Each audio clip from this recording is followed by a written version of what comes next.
জয় মা তারা। মা তারা অ্যাস্ট্রোলজি চ্যানেলের পক্ষ থেকে সকলকে জানাই আন্তরিক শুভেচ্ছা।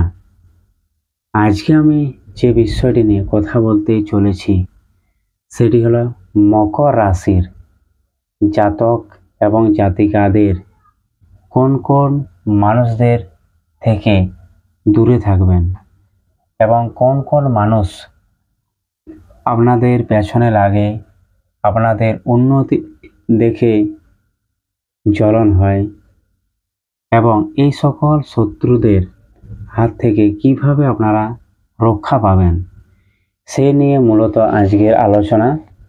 আপনারা দেখতে থাকুন মা তারা অ্যাস্ট্রোলজি চ্যানেল।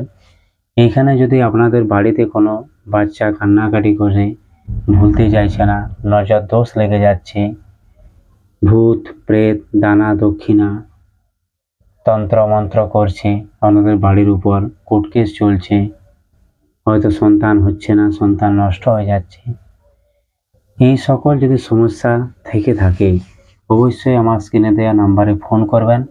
আমি অবশ্যই এইখানে বসে ভিডিও কলের মাধ্যমে আপনাদেরকে আমি ছাড়পোক করে দেব।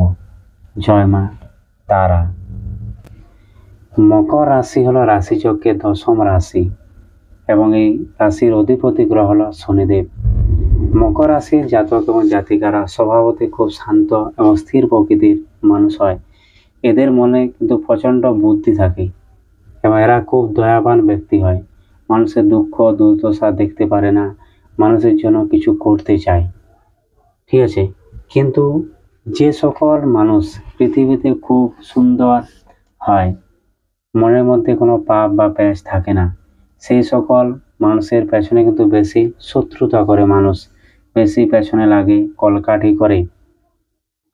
হয়তো দেখা গেল যে হয়তো বাস্তবে আপনার কিন্তু খুব বন্ধু, আপনি হয়তো ওনাকে খুব বিশ্বাস করেন, আপনার মনের কথা বলেন, শেয়ার করেন, ঠিক আছে, কিন্তু আপনার কাছে হয়তো সে মানুষটা খুবই ভালো সেজে থাকে, কিন্তু আপনি যখন দূরে যান সেই মানুষটাই কিন্তু আপনার নামে অনেক গুজব রটায়, ঠিক আছে। হয়তো আপনি হয়তো খুব ভালো মানুষ, হয়তো আপনি হয়তো সেভাবে কাউকে হয়তো ঠকান না কিংবা সহজে বিশ্বাস করেন, কিন্তু সেই সকল মানুষগুলো কিন্তু আপনাদের সাথে বেশি বিশ্বাসঘাতকতা করছে।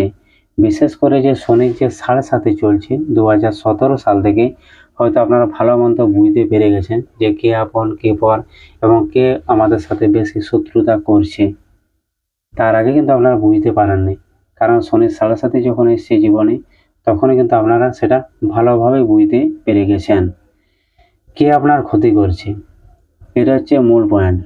আপনি যদি জীবনে সাকসেস হন, ঠিক আছে, এবং সেই খুশি যদি আপনার 3 জন কি 4 জন কি 5 জন বন্ধু আছে, সেই বন্ধুদের মাঝে যদি আপনি শেয়ার করেন, দেখা গেল যে 1 থেকে 2 জন সেই আপনার সাকসেস শুনে খুশি, কিন্তু বাদবাকি লোকগুলো মোটেও খুশি নয়, ঠিক আছে। কারণ এটা হচ্ছে কলিযুগ, কেউ কারোর উন্নতি দেখতে চাইবে না, সবসময় হিংসা করবে, প্রতি পদে তাকে বাধা দেওয়ার চেষ্টা করবে, ঠিক আছে। কিন্তু এই পৃথিবীতে আপন বলে 2 জন মানুষই আছে, যেটা আমার মনে হয়, সেটা হচ্ছে পিতা এবং মাতা। পিতা এবং মাতার আগে এই পৃথিবীতে কোনো আপন বিষয়বস্তু নেই, সেটা আপনারা ভালোভাবে সেটা কিন্তু জানেন বা এখন বুঝে গেছেন। এখন আমি আলোচনা করব যে কিভাবে বুঝবেন যে কোন লোকগুলো আপনার ক্ষতি করছে। প্রথম হচ্ছে আপনার নামে যে সকল মানুষ গুজব রটাচ্ছে। হয়তো দেখা গেল যে আপনার সামনে মিষ্টি কথা বলছে এবং আপনার পেছন দিক থেকে আপনার কিন্তু পেছনে খুব গুজব রটাচ্ছে, সেই সকল মানুষদের থেকে অবশ্যই দূরে থাকুন। 2 নম্বর হচ্ছে কথায় কথায় রেগে যাচ্ছে এবং কথায় কথায় আপনার খুঁত ধরার চেষ্টা করছে এবং আপনার কথায় কথায় খুঁত ধরা মানে আপনাকে ছোট করছে এবং নিজে বড় হচ্ছে, সেই সকল মানুষদের থেকে দূরে থাকুন।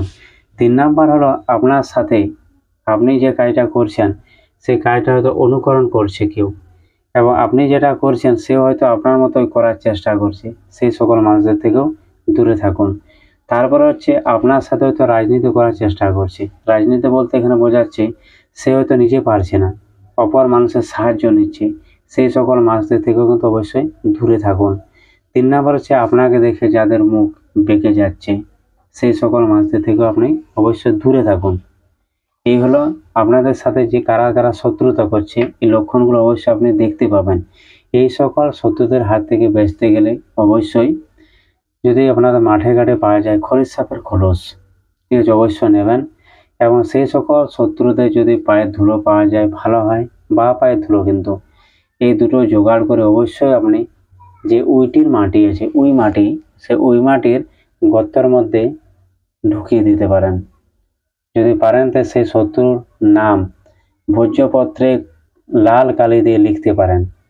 এই 3টে একত্রিত করে অবশ্যই কাজ করুন, ক্রিয়াটা করুন।